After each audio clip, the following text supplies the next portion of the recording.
Assalamualaikum warahmatullahi wabarakatuh. Kembali lagi di Kamar Yunus.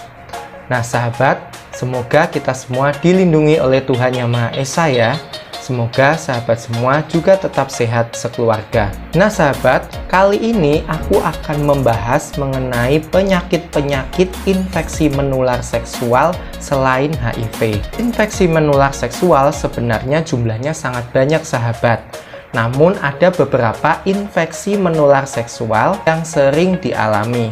Perlu sahabat Kamar Yunus ketahui bahwa infeksi menular seksual ini mampu menjadi faktor penunjang atau yang mempermudah masuknya virus HIV ke dalam tubuh manusia. Oleh karena itu, biasanya orang-orang yang positif HIV sebelumnya juga sudah terkena IMS. Lalu apa saja IMS atau infeksi menular seksual yang sering terjadi oleh orang-orang yang melakukan hubungan seks berisiko? Langsung aja, yang pertama adalah gonorhi. Gonorhi lebih dikenal oleh masyarakat sebagai kencing nanah. Seperti istilahnya, kencing nanah ini memiliki gejala khas, yaitu kencing yang mengeluarkan nanah pada pria atau gejala keputihan yang tidak kunjung sembuh pada wanita. Biasanya penderita kencing nanah ini akan mengalami kesulitan atau rasa nyeri seperti terbakar pada saat melakukan hubungan seksual atau bahkan sekedar kencing. Gonorhi disebabkan oleh infeksi bakteri yang dapat ditularkan melalui hubungan seks berisiko tanpa pengaman, lalu juga hubungan oral seks atau melalui mulut, dan juga hubungan anal seks atau vaginal seks ya sahabat. Ini artinya gonorhi mudah untuk ditularkan dari satu penderita ke orang lain melalui hubungan seks berisiko. Untungnya gonorhi dapat diobati dan disembuhkan apabila dideteksi dan diobati sejak dini. Gonorhi dapat diobati dengan antibiotik yang bisa kalian konsultasikan ke dokter. Infeksi menular seksual kedua yang sering dialami adalah sifilis. Sifilis ini, atau yang lebih dikenal dengan raja singa oleh masyarakat, adalah penyakit yang disebabkan oleh infeksi bakteri Treponema pallidum.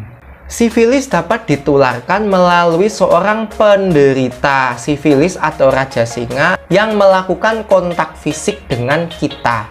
Nah, apabila kita terdapat luka baik di mulut, tenggorokan, atau mungkin di bagian lain yang lembab seperti alat kelamin, baik vagina, anus, atau penis yang terluka, maka kontak fisik ini dapat menularkan bakteri Treponema pallidum yang menyebabkan penyakit sifilis. Ini artinya penyakit sifilis menular melalui luka. Sifilis sendiri terbagi menjadi 4 jenis. Yang pertama adalah sifilis primer, yaitu sifilis yang gejala khasnya itu berupa peradangan pada luka tempat dia masuk atau bakteri itu masuk.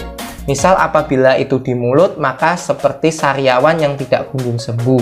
Atau jika dia masuk melalui luka di sekitar alat kelamin, maka terdapat luka di sekitar alat kelamin yang tidak kunjung sembuh. Yang kedua adalah sifilis sekunder, yaitu sifilis yang gejalanya berupa ruam-ruam yang terjadi pada tubuh.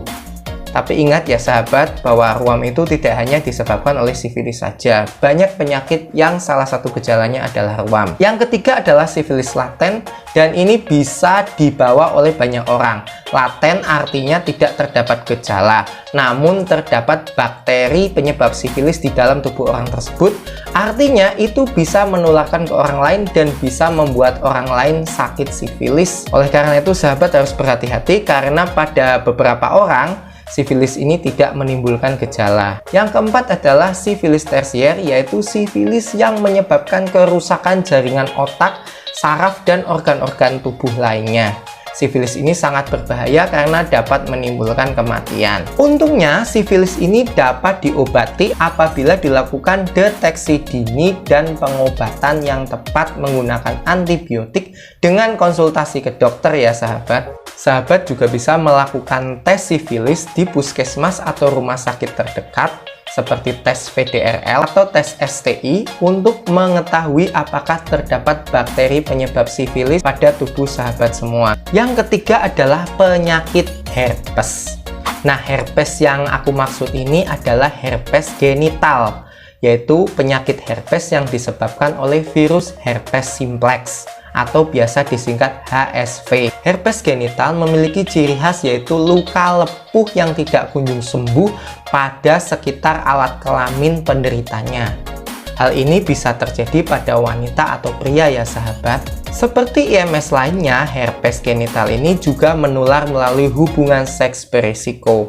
Nah, namun pada sebagian orang penyakit ini tidak memiliki gejala. Oleh karena itu banyak juga orang yang tidak menyadari bahwa dia membawa virus herpes simplex ini. Karena penyakit herpes ini disebabkan oleh virus, maka virus tidak bisa 100% dihapus atau dihilangkan dari tubuh manusia. Namun dengan pengobatan yang tepat dengan menggunakan obat antivirus, maka virus dapat ditekan agar tidak menimbulkan gejala-gejala yang berlangsung lama dan mengganggu penderitanya. Cepat atau lambat, tubuh akan menciptakan sistem kekebalan tubuh terhadap virus herpes sehingga tubuh dapat kembali normal dan luka yang disebabkan oleh herpes dapat sembuh.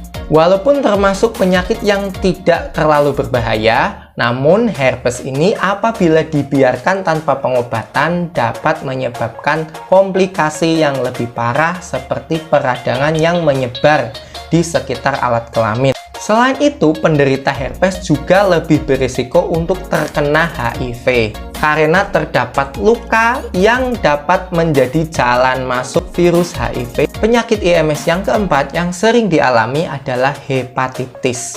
Hepatitis yang aku maksud ini adalah hepatitis B, yaitu penyakit yang disebabkan oleh virus hepatitis B yang hanya bisa menular melalui hubungan seks berisiko ataupun dengan bergonta-ganti jarum suntik.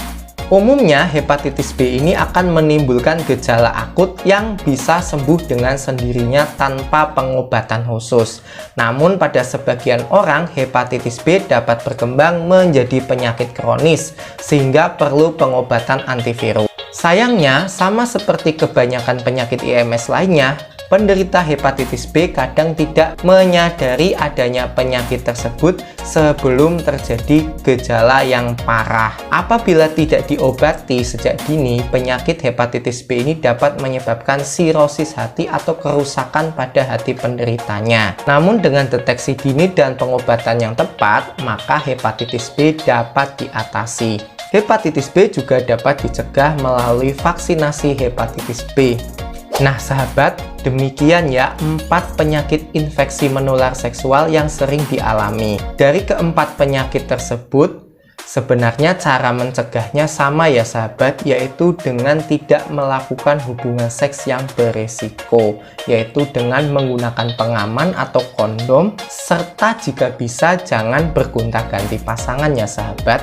Karena selain menular melalui hubungan penetrasi melalui anal atau vaginal, ternyata penyakit IMS ini juga bisa menular melalui oral seks, bahkan kontak fisik dengan penderitanya ya sahabat. Sahabat juga bisa menonton videoku yang membahas tentang tips ABCDE yang dapat mencegah tidak hanya penyakit HIV, namun sebenarnya juga IMS yang lainnya. Mulai sekarang sahabat harus lebih memperhatikan lagi ya mengenai risiko-risiko dari hubungan seks bebas, atau mungkin ada sahabat yang menggunakan jarum suntik secara bergantian. Seperti yang aku di awal video sampaikan, bahwa dengan terkena IMS ini maka resiko sahabat untuk terkena HIV juga lebih tinggi. Nah sahabat Kamar Yunus semua, sekian dulu ya yang dapat aku sampaikan di video kali ini. Semoga bermanfaat buat sahabat semua di rumah ya. See you in the next video. Dadah.